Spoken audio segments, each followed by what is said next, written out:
करनी सेना के राष्ट्रीय अध्यक्ष को उनके घर में घुसकर गोली मारी गई और उसके बाद उन्होंने आखिरी सांस अपने घर में ही ले ली। और ये जो सरकार बदलते ही एक समाज को अगर कमजोर करने की ये साजिश कहीं ना हो, इसको भी हम लोग देखना चाहेंगे। बट कहा जाता है कि जो अपर कास्ट है, जो राजपूत समाज है, वो बीजेपी का वोटर है, तो फिर वो अपने वोटर को क्यों कमजोर करने की कोशिश होगी? अब ये तो वही तो बात हो रही है कि ये तो हम लोग जा करके पता करेंगे। जो बातें उधर से खुल करके छन करके बाहर आ रही हैं अभी तक, उसमें यही लोगों का कहना है, उधर के लोगों का, कि ये इसमें साजिश की बहुत बड़ी बू आ रही है। हम लोग इसको लाइटली तो नहीं लेने के मूड में है ना। और हमारी बातें जो है राजस्थान में आज हुई हैं लोगों से, ये लाइटली लेने के मूड में नहीं है, इसका मतलब क्या समझा जाए? तो क्या आपको साजिश लग रही है कि बीजेपी की साजिश है या कुछ है? आज सुबह सुबह जो खबर आई वो विचलित कर जाएगी। करनी सेना के राष्ट्रीय अध्यक्ष को उनके घर में घुसकर गोली मारी गई और उसके बाद उन्होंने आखिरी सांस अपने घर में ही ले ली। और अभी हमारे साथ मौजूद हैं आरजेडी के एमएलए चेतन आनंद, और इनका परिचय के कोई मोहताज नहीं है, मगर हम आपको बता दें कि आनंद मोहन जी के बेटे भी हुए। चेतन आनंद जी, वेलकम है हमारे चैनल पे आपका। जी नमस्कार। आपको भी ये खबर मिली होगी कि आज जयपुर में ही करनी सेना के जो हेड थे राष्ट्रीय अध्यक्ष, उनको गोली मार दी गई।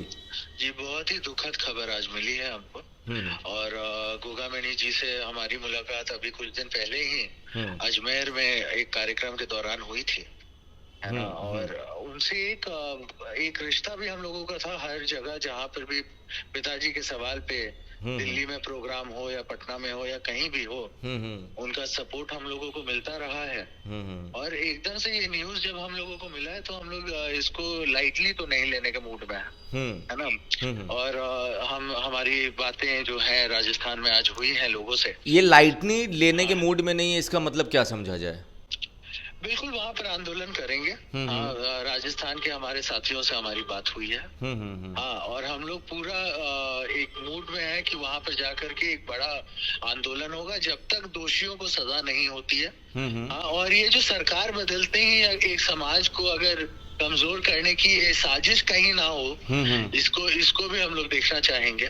बट कहा जाता है कि जो अपर कास्ट है, जो राजपूत समाज है, वो बीजेपी का वोटर है, तो फिर वो अपने वोटर को क्यों कमजोर करने की कोशिश होगी? अब ये तो वही तो बात हो रही है कि ये तो हम लोग जा करके पता करेंगे। जो बातें उधर से खुल करके छन करके बाहर आ रही हैं अभी तक, उसमें यही लोगों का कहना है, उधर के लोगों का, कि ये इसमें साजिश की बहुत बड़ी बू आ रही है। किस तरह की साजिश? आपको पता ही होगा कि गोगामणि जी हाल फिलहाल में कांग्रेस से उनकी नजदीकियां थी, है ना। और उसके एवज में अब हम इसके ऊपर तो गारंटी के साथ तो हम कुछ बोल नहीं सकते क्योंकि हम बिहार में हाँ, लेकिन लोगों का ये मानना है वहाँ पे कि उनकी नजदीकियां कांग्रेस के साथ हाल ही के दिनों में ज्यादा थी। और ये हादसे को जो है कोई भी लाइटली लेने के मूड में है नहीं, है ना, क्योंकि इसके पीछे कहीं ना कहीं साजिश की एक बू आ रही है। जी, साजिश की बू लगती है आपको? मगर एक चीज है कि जो गोगामणि जी थे, उनका विवादों से पुराना नाता था। फिल्म के सेट पे थप्पड़ मारना, तो ये सब भी हो सकता है, वजह हो सकती है क्या कि विवादों की वजह से ही किसी ने बदला लिया हो या कुछ किया हो? अगर किसी ने फिल्म के चक्कर में, अगर थप्पड़ मारने के चक्कर में कोई अगर गोली चला दे, तो इसको जस्टिफाई आप कैसे कर सकते हैं? नहीं, कहीं से जस्टिफाई नहीं है ना। ये कहीं से भी जस्टिफाइड नहीं है। कोई भी विवादित चेहरा अगर किसी को कोई मानता है, कोई नहीं मानता है, हमारे लिए वो बहुत ही करीबी थे, है ना। हम लोग तो उनको कोई भी विवादित चेहरा नहीं मानते थे, है ना। तो अगर इस लोकतंत्र में अगर कोई किसी को विवादित माने और उसके ऊपर गोली चला दे, हाँ, तो फिर लोकतंत्र कहाँ रह जाती है? तो लोकतंत्र में नहीं होना चाहिए। राइट। आप और आपके पिताजी क्या मिलने जाएंगे, मतलब उनके परिवार से? बिल्कुल हम लोग का यही अभी वो है कि हम लोग उधर जाएंगे। हाँ, जल्दी ही प्लान बना रहे हैं। लोगों से हमारी लगातार हम लोग संपर्क में भी हैं, है ना। और इस चीज को हम आपके माध्यम से सभी लोगों को बताना चाहेंगे पूरे भारत में, हाँ, कि ये चीज कोई भी लोग लाइटली ले नहीं रहा है। हम लोग सभी लोग, और आपको अगर जल्द से जल्द इसके ऊपर कार्रवाई नहीं हुई, दोषियों और अपराधियों को पकड़ा नहीं गया, तो इसके ऊपर एक बड़ा आंदोलन होगा। चेतन आनंद जी, एक आखिरी सवाल कर ले। आपने कहा कि कांग्रेस से उनकी नज़दीकियां बढ़ी और चुनाव का रिजल्ट आते ही उन पे हमला हुआ और वो इस दुनिया में नहीं रहे, तो क्या आपको साजिश लग रही है कि बीजेपी की साजिश है या कुछ है? देखिए, इसमें पॉलिटिकल हो सकता है, मैं इसे मना नहीं करूंगा इस बात को कि पॉलिटिकल कहीं कोई गेम प्लान या फिर कुछ भी इसको बोल लीजिए, हो सकता है, लेकिन ये जो चीजें हैं जब तक छन के बाहर नहीं आएंगी, इसके ऊपर कोई भी बात करना या फिर कोई भी टीका टिप्पणी जल्दी कर देना, मैं इसे उचित नहीं, अभी नहीं उचित समझूंगा। लेकिन हाँ, साजिश की बू आ रही है।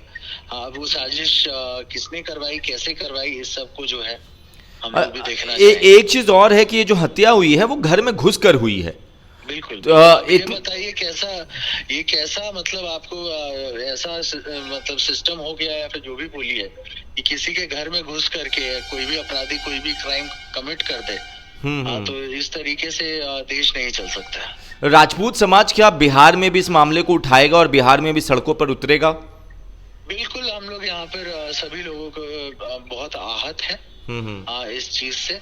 चाहे कोई भी मतलब देखिए, इस चीज को हम लोग लाइटली नहीं ले रहे हैं, जैसा कि मैं बार बार बता रहा हूँ। और जब हम लोग इसको लाइटली नहीं ले रहे हैं तो किसी भी सरकार को इसको लाइटली नहीं लेना चाहिए। मैं राजस्थान सरकार को आपके माध्यम से बोलना चाहूंगा, इसको बिल्कुल सीरियसली लें और जल्द से जल्द कार्रवाई की हम लोग उम्मीद रखते हैं। कभी आप लोगों के खिलाफ बयान आ जाता है, आप लोगों के समाज के खिलाफ, अब ये सारा कुछ हो रहा है, तो क्या कमजोर करने की आप लोगों को कमजोर करने की साजिश तो नहीं रची जा रही? वो तो आप खुद ही बोल रहे हैं, हमने जैसा कि ये बात बोली है ना, अगर इसके पीछे कोई ऐसी मंशा है किसी की तो वो सतर्क हो जाए। चलिए, शुक्रिया आपके कीमती वक्त के लिए चेतन जी।